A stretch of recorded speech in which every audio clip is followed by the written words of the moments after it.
السلام علیکم. پہلے ایپیسوڈ میں ہم نے ڈسکس کیا لیاقت علی خان کی ابتدائی زندگی کو, ان کی ابتدائی تعلیم کو جو انہوں نے مدارس میں حاصل کی کرنال میں اور پنجاب کے مختلف علاقوں میں. اس ایپیسوڈ میں ہمارے ساتھ موجود ہیں محفوظ النبی خان صاحب. دوبارہ سے ہم ڈسکس کریں گے نوابزادہ لیاقت علی خان صاحب کی ابتدائی تعلیم کے بعد جو انہوں نے اعلیٰ تعلیم حاصل کی اور اس کے بعد کے حالات و واقعات کو. تو محفوظ النبی خان صاحب, ہم ڈسکس کر رہے تھے لیاقت علی خان کی تعلیم کہ انہوں نے اپنی کیا تعلیم حاصل کی اور اعلیٰ تعلیم کے لیے پھر انہوں نے کیا کیا. ابتدائی تعلیم تو انہوں نے کرنال میں حاصل کر لی اور ایم اے او کالج تک ہم پہنچ گئے تھے. ایم اے او کالج میں انہوں نے کون سی ڈگری حاصل کی, کیا تعلیم حاصل کی, کچھ اس پر ذرا روشنی ڈالی. سر ایم اے او کالج علی گڑھ سے انہوں نے گریجویشن کیا اور اس گریجویشن کرنے کے بعد پھر وہ مزید تعلیم کے حصول کے لیے انگلستان چلے گئے. کس فیلڈ میں انہوں نے گریجویشن کیا؟ یا گریجویشن میں ان کے پاس فنون کے سبجیکٹ تھے, آرٹس جسے کہتے ہیں. جی social science. Social science social science اور اسی سوشل سائنس کے میں ہی اعلیٰ تعلیم کے لیے پھر وہ ہندوستان تشریف لے گئے, جہاں آکسفورڈ یونیورسٹی سے منسلک جو ایک تعلیمی ادارہ تھا, جی جی وہاں سے انہوں نے ماسٹر کیا تاریخ میں. اور اس کے بعد انہوں نے پھر قانون کی تعلیم حاصل کی اور پھر بیرسٹری کی سند انہوں نے انگلستان سے لی. اور اس کے بعد اس عرصے وہ انگلستان میں ہی مقیم رہے. جی ہاں, اس عرصے تمام عرصے انگلستان میں مقیم رہے اور 1923 میں وہ یہ تمام اسناد حاصل کرنے کے بعد اور یہ انگلستان میں تعلیم حاصل کرنے کے بعد وہ ہندوستان واپس تشریف لائے. اس وقت ان کی لگ بھگ عمر کیا رہی ہوگی؟ 24-25 سال کے قریب جب وہ انگلستان 1895 میں پیدا ہوئے لیاقت علی خان, اور 27-28 سال کے قریب کی عمر ہوگی جب وہ انگلستان چلے گئے. نہیں, انگلستان واپس تشریف ہندوستان جب واپس آئے ابتدائی طور پر آئے آکسفورڈ یونیورسٹی میں ایڈمیشن کے لیے, تاریخ کے شعبے میں ماسٹرز کرنے کے لیے. اس وقت ان کی عمر لگ بھگ کیا رہی ہوگی؟ 18 سال لڑکپن کی عمر تھی. واپس 1923 میں آئے, واپس 1923 میں متحدہ ہندوستان واپس آئے. واپس ہندوستان آئے اور لاہور میں انہوں نے جو لاہور بار تھا وہاں انہوں نے اپنا رجسٹریشن کرایا اور ان کا جو رجسٹریشن ہوا پنجاب بار میں اس میں علامہ اقبال نے ان کو متعارف کرایا. اور جو بار آج بھی وہاں ریکارڈ پر موجود ہے پنجاب بار میں, اس میں ان کے تعارفی جو کالم ہے اس میں علامہ محمد اقبال کے سگنیچر ہیں. انہی کے تعلق سے وہ پنجاب بار میں داخل ہوئے تھے اور پنجاب بار میں اس کے بعد انہوں نے وکالت کی, لیکن ان کے سامنے وکالت سے بھی بڑا ایک کام تھا اور وہ کام یہ تھا کہ بر صغیر میں کہ مسلمانوں کی جو ظلم و حالی تھی اور ان کے ساتھ جو صورتحال تھی اس صورتحال سے مسلمانوں کو نکالا جائے اور نکال کے کہ مسلمانوں کو ایک باعث زندگی بر صغیر جنوبی ایشیا میں یا اس وقت کے ہندوستان میں وہ گزار سکیں. اس لیے انہوں نے وکالت کے پیشے میں اتنی دلچسپی کا مظاہرہ نہیں کیا, بلکہ انہوں نے اپنی تمام تر کوششیں اپنی سیاسی زندگی میں بسر کی اور ان کی سیاسی زندگی بھی اتنی شفاف ہے جتنی ان کی ذاتی زندگی ہے.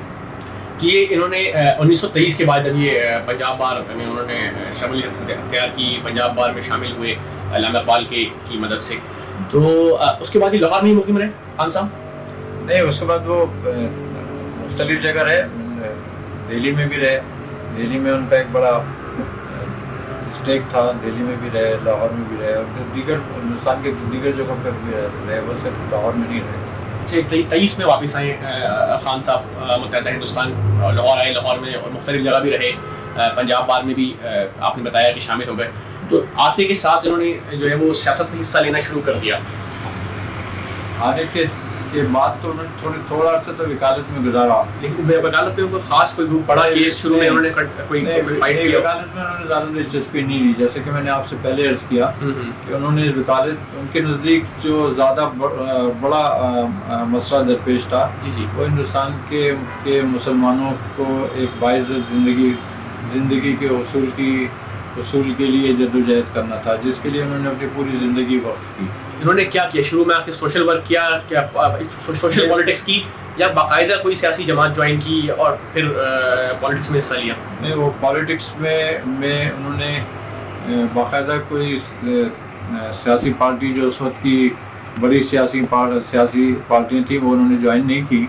البتہ جہاں تک ان کے سماجی خدمات کا تعلق ہے وہ یقیناً انہوں نے کی ہیں۔ انہوں نے کئی مدارس بھی قائم کیے ہیں اور اسکولنگ کے اندر اسکول کی ایجوکیشن میں بھی انہوں نے بڑا حصہ لیا ہے، اور بہت سارے متعدد تعلیمی ادارے ایسے ہیں کہ جو ان کی کاوشوں سے ہندوستان کے مختلف حصوں میں قائم ہوئے۔ ٹھیک، مسلم لیگ کب جوائن کی خان صاحب نے؟ مسلم لیگ میں تو وہ شروع ہی سے مسلم لیگ کے جانب راغب تھے، اور زمانے طالب علمی سے پہلے سے؟ نہیں، اس کے بعد سے 1936 میں وہ باقاعدہ آل انڈیا مسلم لیگ کے آنریری سیکریٹری باقاعدہ 1936 میں منتخب ہوئے۔ لیاقت علی خان نے جب وہ ایم اے او کالج میں تھے، جو کہ بعد میں علی گڑھ یونیورسٹی بن گئی، تو ایم اے او کالج میں انہوں نے طلبہ سیاست میں بھی کردار ادا کیا؟ ہاں بالکل۔ مسلم اسٹوڈنٹ فیڈریشن تھی، اس زمانے میں اسٹوڈنٹ فیڈریشن نہیں تھی۔ جی اس زمانے میں جو طلبہ کی دیگر سرگرمیاں تھیں ایم اے او کالج کے اندر، وہ اس سرگرمیوں میں انہوں نے حصہ لیا۔ اس زمانے میں کیا مسلم اسٹوڈنٹ فیڈریشن کا کوئی وجود نہیں تھا؟ اسٹوڈنٹ فیڈریشن تو کافی بعد میں بنی ہے، اس وقت مسلم اسٹوڈنٹ فیڈریشن کا وجود نہیں۔ اس وقت مسلم لیگ کی کوئی طلبہ تنظیم موجود نہیں تھی، تو مسلم لیگ خود بہت نئی تھی اس زمانے میں، اور مسلم لیگ تو دراصل 1906 میں بن گئی تھی۔ 1906 میں مسلم لیگ ہمارے سے وجود میں آئی، لیکن مسلم لیگ کا صحیح معنوں میں اس کا احیا تنظیمی اسٹرکچر موجود نہیں تھا۔ تنظیمی اسٹرکچر تو موجود تھا، لیکن وہ ایک عوامی جماعت کے طور پر وہ موجود نہیں تھی۔ اور اس کی عوامی جماعت وہ جب بنی کہ جب 1937 کے عام جو پہلے انتخابات ہوئے ہندوستان میں، اس میں جب جو تحریک خلافت سے تعلق رکھنے والے مسلم علماء اور کارکنان تھے، جن میں مولانا شوکت علی خود بیگم، مولانا محمد علی جوہر، چودھری خلق الزماں اور دیگر جو بڑی شخصیات تھیں، وہ جب مسلم لیگ میں شامل ہوئے تو ان کے پاس ایک بڑا وسیع تجربہ تھا تحریک خلافت کا، اور جس کو انہوں نے مسلم لیگ میں استعمال کیا، اور اس طرح مسلم لیگ ایک بڑی عوامی جماعت کے طور پر ابھری، اور اس میں جو قائد اعظم کی اپنی قیادت اور لیاقت علی خان کی جافشانی اور ان کی فراست کا عبرت۔ تحریک خلافت میں کوئی کردار خان صاحب نے ادا کیا؟ تحریک اس کے بارے میں اس زمانے میں تو کافی بڑی تحریک تھی میرے پاس اس کے حوالے سے کوئی شواہد موجود نہیں۔ ٹھیک ہے، یہ نہیں ہے کہ تحریک خلافت اپنے وقت کی اپنے زمانے کی اتنی بڑی تحریک تھی، اور اتنی کہ شاید ہم آج اس کا اندازہ بھی نہیں کر سکیں۔ اور یہ تحریک خلافت تھی، میں یہ تھوڑا آؤٹ آف کنٹیکسٹ بات کر رہا ہوں، کہ اس وقت کے جو وائسرائے تھے ہندوستان کے، اس تحریک خلافت کی جو انٹینسٹی تھی، اس کو دیکھنے کے بعد انہوں نے اپنے وزیر اعظم برطانیہ کے لارڈ جارج کو ایک ٹیلی گرام کے ذریعے یہ کہنا پڑا تھا کہ اگر ہم نے ترکوں کے حوالے سے ہماری حکومت نے برطانیہ کی اپنی پالیسی ترک نہ کی تو ہمارے لیے ہندوستان پر حکومت کرنا مشکل ہو جائے۔ اتنی بڑی تحریک تھی، اتنی بڑی کوئی تحریک مدن صغیر میں نہ اس سے پہلے کوئی بارز وجود میں آئی، نہ اس کے بعد۔ یہاں تک کہ گاندھی بھی اس تحریک میں شامل ہو گیا تھا۔ نہیں، گاندھی اس میں باقاعدہ شامل نہیں تھے، گاندھی ہمدرد تھے اس تحریک میں۔ ہمدرد تھے، جبکہ خلافت تو بالکل ایک مسلمانوں کی تحریک تھی، مسلمانوں کا نظام بچانے کے لیے، اسلامک پولیٹیکل سسٹم کو بچانے کی تحریک تھی۔ لیکن اس کے باوجود وہ ہندوستان میں ایک سیاسی شعور کو بیدار کر رہی تھی۔ اس میں بڑا اہم کردار ادا کیا تھا خلافت۔ بالکل بہت اہم کردار ہے۔ میں نے تو آپ سے عرض کیا تھا کہ وہ لارڈ جارج نے کو یہاں تک اس نے لکھا ہوا ہے اسرائیل نے کہ ہمارے لیے ہندوستان پہ حکومت کرنا ہی مشکل ہو جائے گا اگر ہم نے جو تحریک خلافت کے جو مطالبات ہیں ترکوں کے حوالے سے اگر ہم نے اس سلسلے میں اپنا رویہ نہ بدلا۔ ٹھیک ہے، یہ تو رہی لیاقت علی خان کی ابتدائی سیاست کے حالات۔